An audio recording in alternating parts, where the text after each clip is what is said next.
Every night, neighbors heard a soft thud, a muffled cry, but no one ever checked. Behind one locked door lived a forgotten boy. No name, no sunlight, no hope, until one stranger, a pizza delivery guy with a gut feeling, opened that door. What he found broke every rule, every law, and every heart. In the suburbs of Riverside, California, Maple Street looked like any other quiet neighborhood. White picket fences, manicured lawns, families who waved politely but rarely spoke. But behind the beige walls of house number 47, something was terribly wrong. For 12 years, neighbors heard it, every night around 9 p.m. A soft thud against the wall, then silence. Sometimes, if you listened carefully, you could hear it, a muffled cry that lasted just seconds before fading away. Mrs. Peterson next door mentioned it once at a book club meeting. Strange noises from the Johnson house, she said, then shrugged. But it's none of my business. Mr. Garcia across the street heard it too while walking his dog. He paused, listened, then kept walking. Probably just the TV, he told himself. The mailman noticed the house never got mail for anyone under 18. No birthday cards, no school newsletters, nothing. Social workers had visited twice in 12 years. Both times, they spoke to Daniel Johnson at the front door.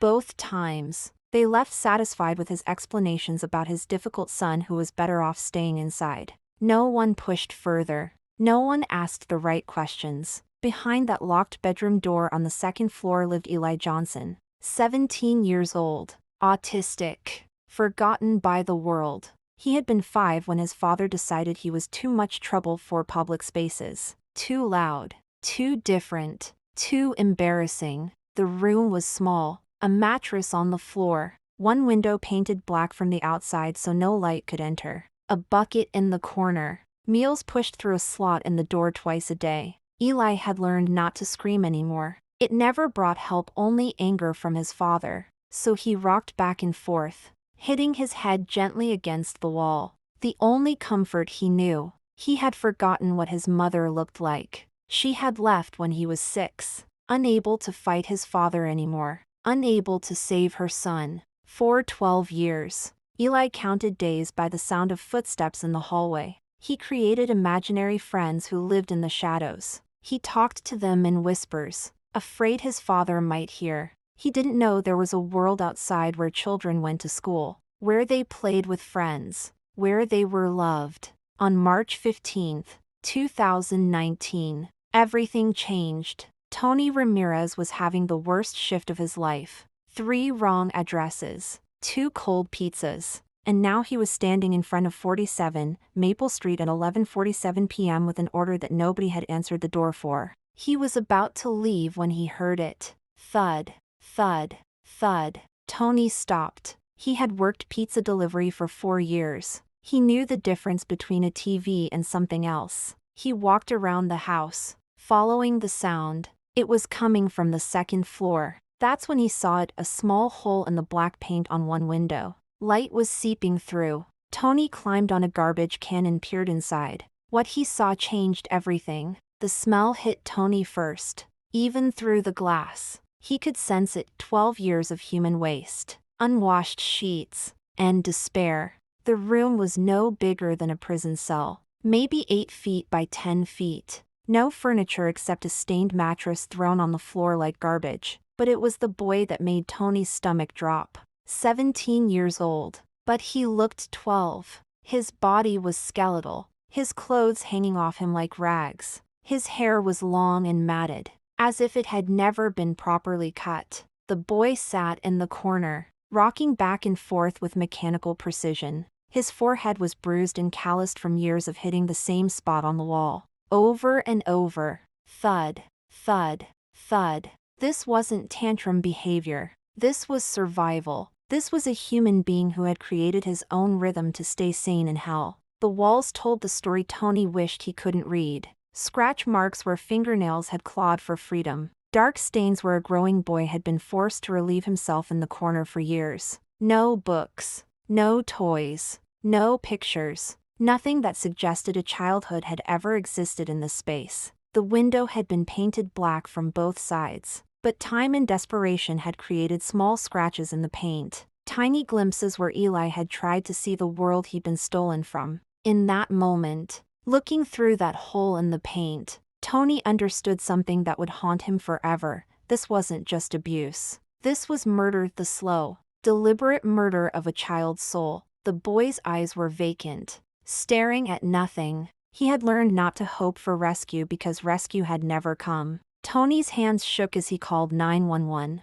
"I need police and paramedics at 47 Maple Street. There's a kid locked in a room, and I think he's been there for a very long time." When paramedics first entered that room, Eli didn't understand what was happening. Strangers meant danger. Light meant pain. Movement meant his father's anger. He had been 5 years old when Daniel Johnson made a decision that would destroy a childhood. Eli had been diagnosed with autism just months before. He was nonverbal, prone to meltdowns, and required constant attention. To Daniel, this wasn't a child who needed love and understanding. This was an embarrassment, a burden, a problem to be hidden away. "He's too difficult for public," Daniel had told his wife. "People stare, they judge. He needs to learn control." What started as punishment became imprisonment. What began as a few hours to think became 12 years of hell. Eli's mother,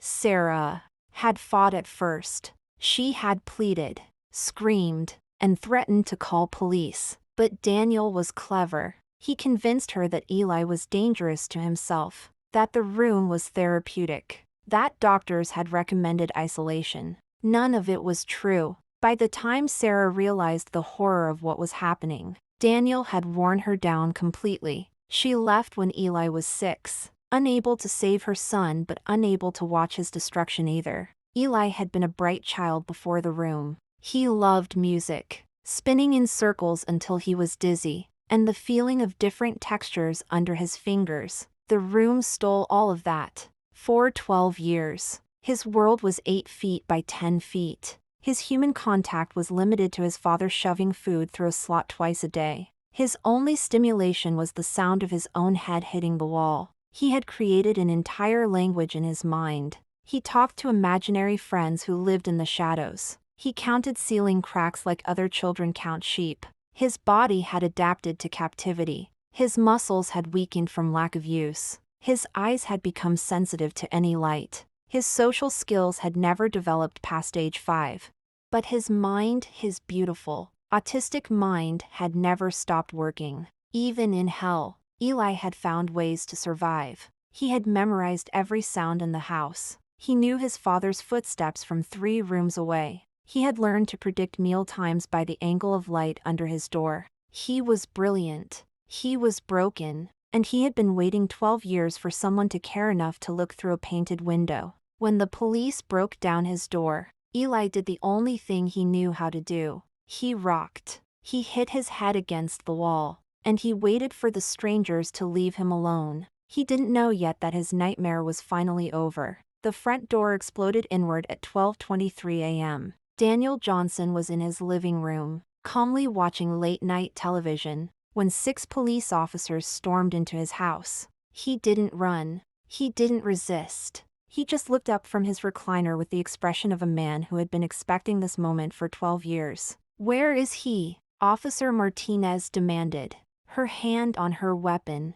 Daniel's eyes were cold. "Empty." "Where is who?" "The boy. Your son. We know he's here." For a moment, Daniel said nothing. Then he smiled, not with warmth, but with the twisted satisfaction of a man who believed he had done nothing wrong. "Eli is upstairs. Second door on the right. But you're making a mistake, officer. That boy is dangerous. He's not normal." Officer Martinez had seen child abuse cases before. She had rescued kids from basements, closets, and abandoned buildings. But something about Daniel Johnson's calm demeanor chilled her to the bone. "You're under arrest," she said, reaching for her handcuffs. "For what?" Daniel asked, genuinely confused. "For protecting the community from a child who can't control himself." For keeping him safe when the world would have destroyed him? The words hung in the air like poison.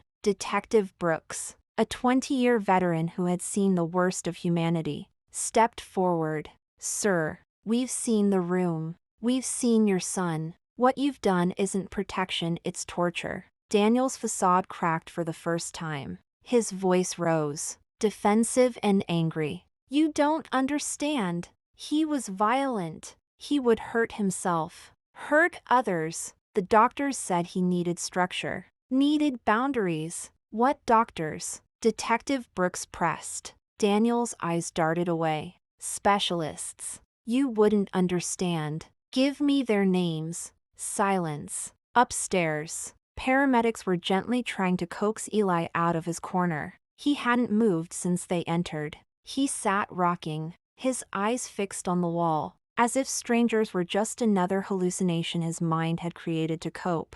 EMT Sarah Chen had specialized training in autism and trauma. She knew that forcing Eli to move could cause more psychological damage. Hi, Eli, she said softly, sitting on the floor several feet away. My name is Sarah. I'm here to help you. Eli's rocking didn't stop, but his eyes flickered toward her voice. I know you're scared. I know strangers are frightening, but you're safe now. No one is going to hurt you anymore. Downstairs, the confrontation was escalating. 12 years, Officer Martinez shouted. You kept your son locked in a room for 12 years. No school, no medical care, no human contact. He had food.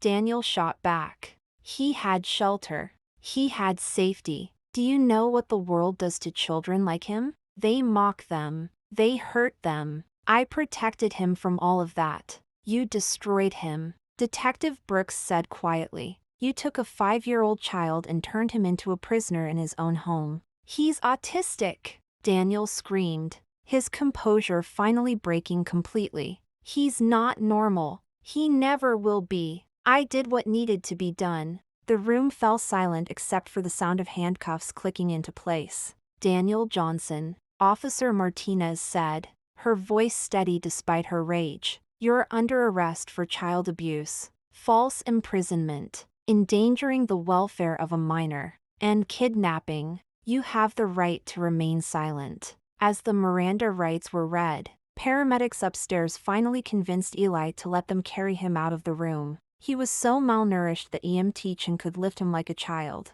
even though he was 17 years old. When they carried him past his father in the living room, Daniel looked up at his son for the first time in months. See? He said to the officers, his voice breaking. Look at him. He can't even walk. He can't talk.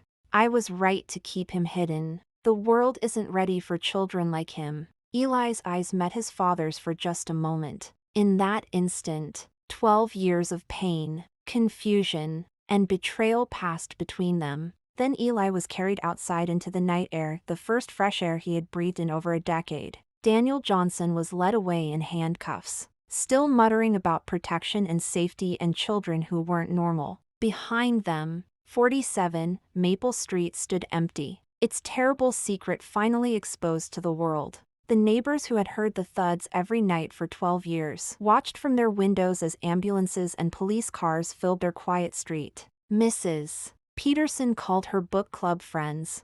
I should have done something, she whispered into the phone. I heard him every night, and I should have done something. Mr. Garcia sat on his porch with his dog, staring at the Johnson house. 12 years, he repeated to himself. 12 years. And I just kept walking. The confrontation was over. The truth was exposed. Justice was beginning. But for Eli, the hardest part was just beginning learning how to live in a world he had almost forgotten existed. The moment Eli felt the night air on his face, his body went into shock. 12 years of recycled, stale air had left his lungs unprepared for the richness of fresh oxygen. He began hyperventilating, his skeletal frame shaking violently in EMT Sarah Chen's arms. It's okay, Eli, she whispered as she placed him on the stretcher. I know everything feels scary right now, but you're safe. The ambulance ride to Riverside General Hospital was unlike anything the medical team had ever experienced. Eli's eyes were wide with terror, darting frantically at every new sight, sound, and sensation. The LED lights overhead were blinding to eyes that had lived in near darkness for over a decade. The siren's wail sent him into a panic attack so severe that his heart rate spiked to dangerous levels. "Turn off the lights," Sarah ordered, "and kill the siren. We're traumatizing him more." Dr. Rebecca Martinez was waiting in the emergency room when they arrived. She had been briefed on the situation, but nothing could have prepared her for what she saw when they wheeled Eli through the doors. "My God," she whispered. Eli weighed 73 pounds, the normal weight of a 12-year-old, not a 17-year-old boy. His muscle mass was so depleted that he couldn't sit up without support. His skin was pale as paper, having never seen sunlight, but it was his behavior that broke the medical staff's hearts. When nurses approached to take his vital signs, Eli curled into a fetal position and began the rhythmic headbanging that had been his comfort for 12 years. When they tried to touch him, he screamed not with words, but with the primal terror of someone who had learned that human contact meant pain. "We need to sedate him," Dr. Martinez said. "He's going to hurt himself." "No," said Dr. Amanda Foster, a specialist in autism and trauma who had been called in as soon as the hospital learned of Eli's condition. "Sedation will only add to his trauma. He needs to learn that he's safe, not be forced into unconsciousness again." Dr. Foster had worked with rescued children before,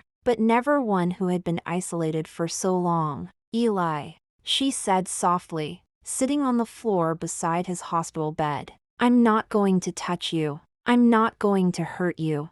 I just want to talk." For 3 hours, she sat there, talking quietly about nothing important: the weather, the color of the walls, the sound of her own breathing. Slowly, Eli's rocking decreased. His eyes began to focus on her face instead of staring into nothing. "You're probably wondering where you are," Dr. Foster said gently. "You're in a hospital. It's a place where people come to get better. And you're going to get better, Eli. Not just your body, your whole life is going to get better." The medical examination revealed the full extent of Daniel Johnson's cruelty. Eli's growth had been severely stunted by malnutrition. His bones were brittle from lack of vitamin D and proper nutrition. His teeth were rotting from years of poor diet and no dental care. His muscles had atrophied so severely that he couldn't walk more than a few steps without collapsing. His joints were stiff and painful from years of sitting in the same positions.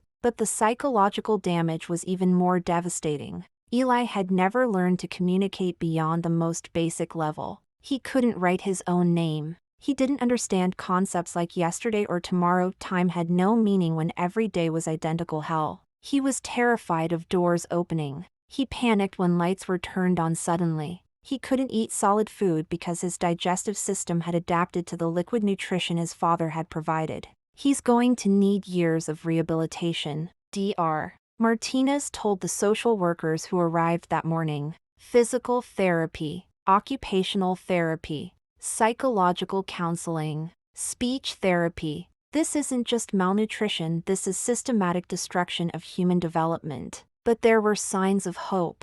When a nurse accidentally dropped a medical tray, making a loud crash, everyone expected Eli to panic. Instead, he looked toward the sound with curiosity, the first sign of interest in his environment they had seen. When Dr. Foster hummed softly while reviewing his chart, Eli stopped rocking and turned his head toward the music. Something deep in his memory recognized melody, beauty, joy. Most importantly, when they brought him food, real food, not the prison slop his father had fed him, Eli ate. Carefully, suspiciously, but he ate. "He wants to live," Dr. Foster told the team. "After 12 years of hell, he still wants to live." That's not just survival instinct, that's hope. The rescue wasn't just about removing Eli from that room. It was about bringing a human being back from the edge of complete psychological destruction. On his second night in the hospital, something miraculous happened.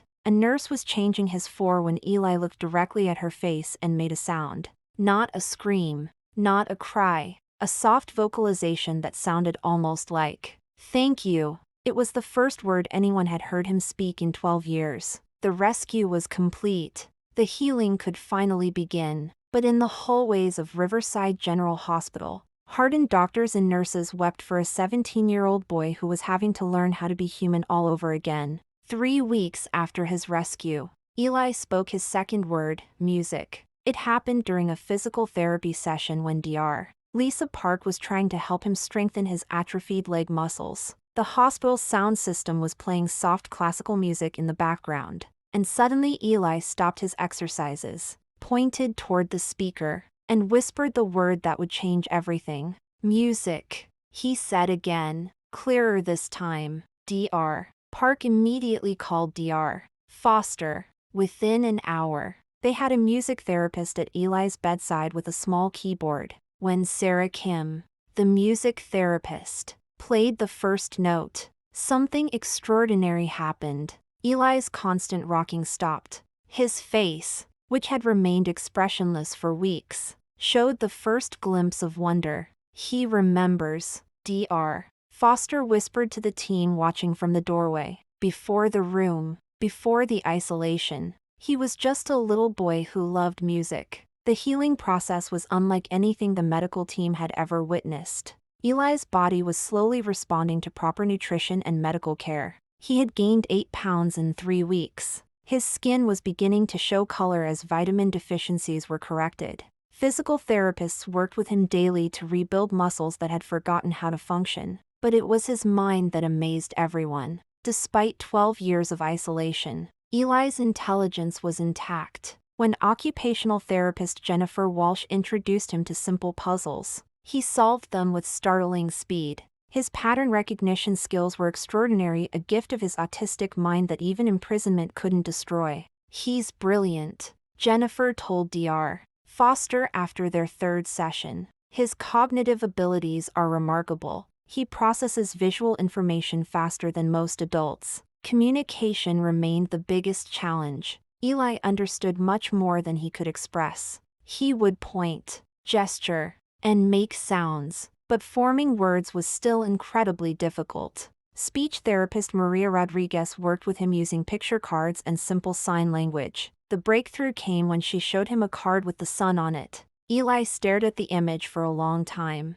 Then, for the first time since his rescue, tears rolled down his cheeks. "Sun," he whispered. "Want sun." The next day, Dr. Foster made a decision that went against hospital protocol. She had Eli move to a room with large windows facing east, where he could see the sunrise. When the first rays of morning light touched his face, Eli raised his hand to the glass and smiled, the first smile anyone had seen from him. "Light," he said softly. "Pretty light." The psychological healing was more complex. Dr. Foster worked with trauma specialists to address the deep psychological scars left by 12 years of captivity. Eli had night terrors almost every evening. He would wake up screaming, convinced he was back in the locked room. He was terrified of closed doors and would panic if anyone left him alone for more than a few minutes. But there were victories too. He learned to trust the nursing staff who brought him food. He began to recognize faces and would wave when his favorite nurses came on duty. He discovered television and became fascinated by nature documentaries, his first window into the world he had been denied. The day he laughed for the first time was a celebration throughout the entire hospital. A nature documentary was showing footage of dolphins playing in the ocean. Something about their joy, their freedom, their playfulness struck Eli as funny. He began to giggle, a sound so pure and unexpected that nurses came running from other rooms to see what was happening. "Happy," Eli said between giggles. "Dolphins happy." Social worker Margaret Chin was tasked with finding Eli a permanent living situation. His father was in prison awaiting trial. His mother had been located in Oregon, but when contacted, she made it clear she couldn't handle caring for an adult son with severe trauma and developmental needs. "He needs specialized care," Margaret explained to Dr. Foster. "There's a residential facility about an hour from here, Sunrise House. They specialize in adults with autism and trauma histories. But Eli is unique. Most of their residents weren't isolated for 12 years. The transition planning began carefully. Eli needed to learn basic life skills that most people take for granted. How to use a bathroom properly, how to shower, how to eat with utensils, how to sleep in a real bed instead of on a mattress on the floor. Occupational therapist Jennifer Walsh worked with him on these daily living skills with infinite patience. "Remember, Eli," she would say gently, "the toothbrush goes in your mouth, not in your ear." He would giggle at his mistakes, his sense of humor slowly emerging as his fear decreased. The most emotional moment came 6 weeks after his rescue. Dr. Foster had been reading to him from a children's book about friendship when Eli suddenly reached out and touched her hand. "Thank you," he said, looking directly into her eyes.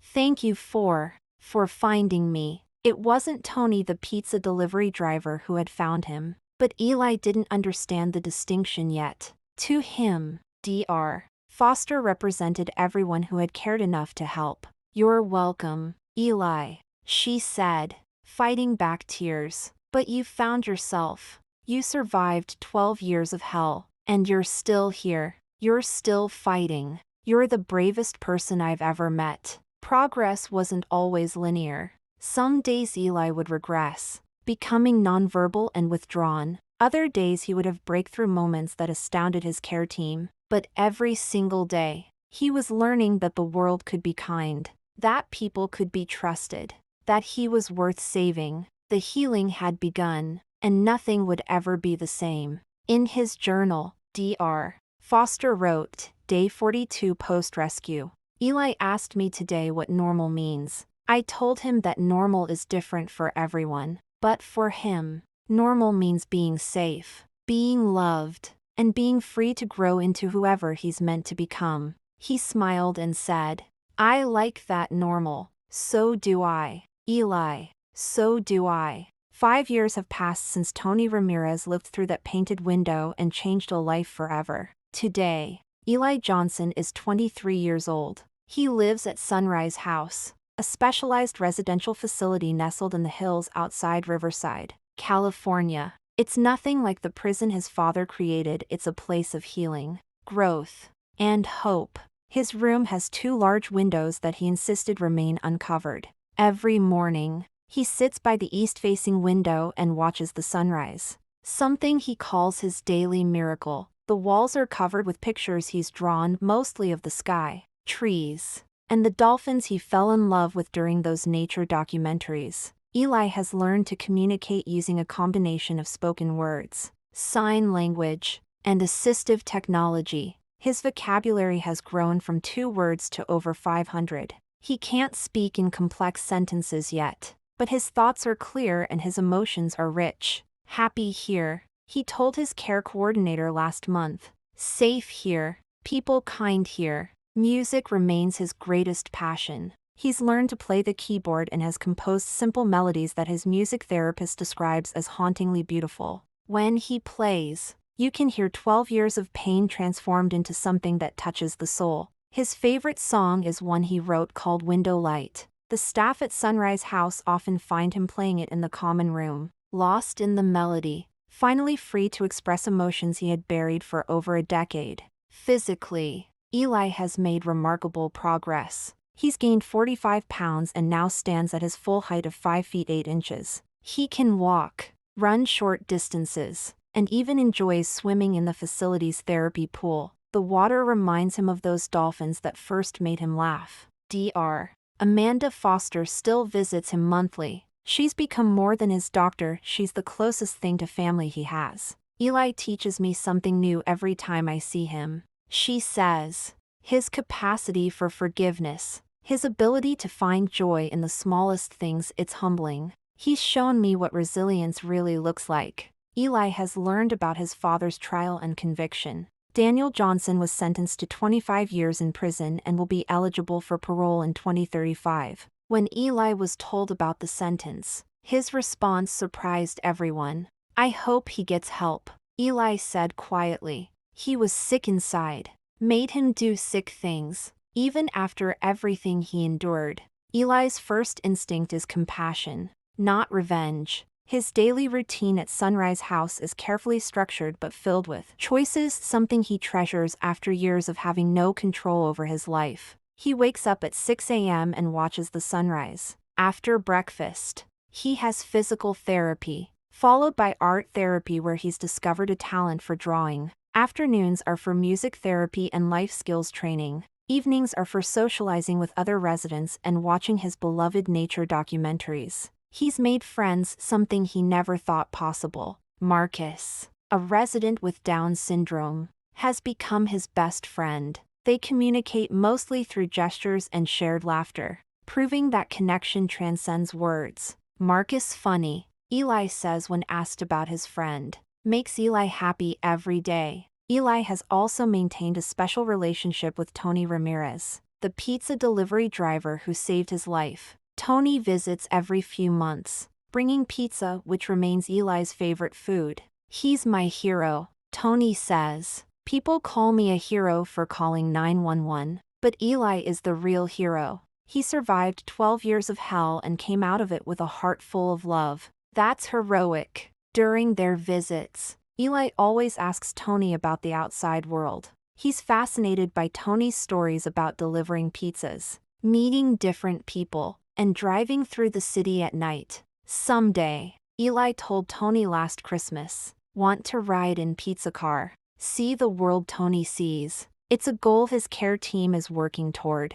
Eli may never live independently, but supervised community outings are becoming more frequent. He's been to the zoo, to concerts in the park, and even to the beach where he saw the ocean for the first time. Big water, he whispered in wonder, watching the waves, like TV, but real. The legal aftermath of Eli's case led to significant changes in child welfare protocols. The Eli Johnson Act now requires social workers to physically see any child they're investigating, not just speak to parents at the door. Mrs. Peterson, the neighbor who heard the thuds for 12 years, became an advocate for child protection. She speaks at community meetings about the importance of reporting suspicious situations. I heard that boy suffering every single night, she tells audiences, tears in her eyes, and I did nothing. Don't be me. If you suspect a child is being hurt, make the call. Save a life. Eli's story has been featured in documentaries and news articles, but he remains largely unaware of his fame. His focus is on the present, on healing, growing, and discovering the world he was denied for so long. His care team is amazed by his continued progress. He's learning to read, write simple sentences, and even use a computer. His artistic abilities continue to develop, and there's talk of organizing an art show featuring his work. Every day with Eli is a miracle, says his primary caregiver, Susan Martinez. He shows us that no matter how dark someone's past, there's always hope for a brighter future. When asked what he wants people to know about his story, Eli's response is simple but profound: world has kind people, more kind than mean. Tony proved that. Doctors proved that. Friends here prove that. People just need to look,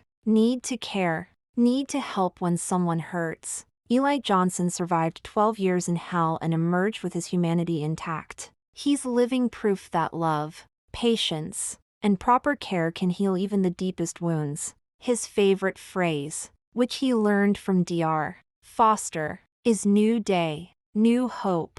He says it every morning as he watches the sunrise through his uncovered windows. For Eli, every day truly is a new beginning. Eli's story didn't have to happen. Neighbors heard him suffering for 12 years, but no one acted until a stranger with courage decided to investigate. If you suspect child abuse, call your local authorities immediately. Trust your instincts. If something feels wrong, it probably is. Don't assume someone else will report it. A child's life may depend on your willingness to speak up. How you can help: learn the signs of child abuse and neglect. Volunteer with local child protection organizations. Support legislation that strengthens child welfare systems. Donate to autism awareness and support organizations. Remember, you don't need to be certain abuse is occurring to report it. Trained professionals will investigate. Your call could save a life. Every child deserves to be safe, loved, and free to grow. Don't let another Eli suffer in silence. Be the person who looks through the window. Be the person who makes the call. Be the person who saves a life. Because somewhere, right now, another child might be waiting for someone like you to care enough to act. Don't let them wait in silence. When police broke down Daniel Johnson's door 20 minutes later, they found more than just Eli. They found 12 years of medical records hidden in a basement safe. Records showing a healthy 5-year-old boy who had simply vanished from all systems. They found journals where Daniel had written about his shame and his burden.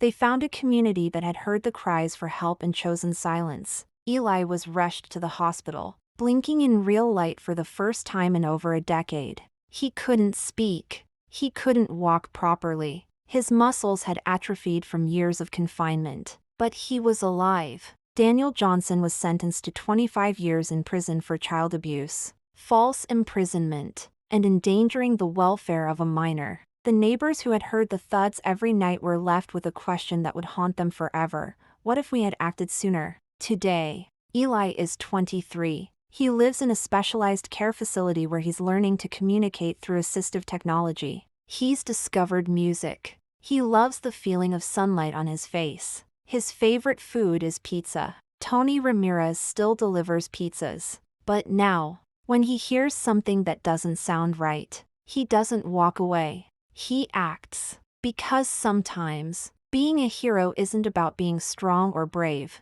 Sometimes, it's just about refusing to mind your own business when someone needs help. The thuds on Maple Street have stopped. But the lesson remains: your voice matters. Your action matters. Someone, somewhere, is waiting for you to notice. Don't let them wait in silence.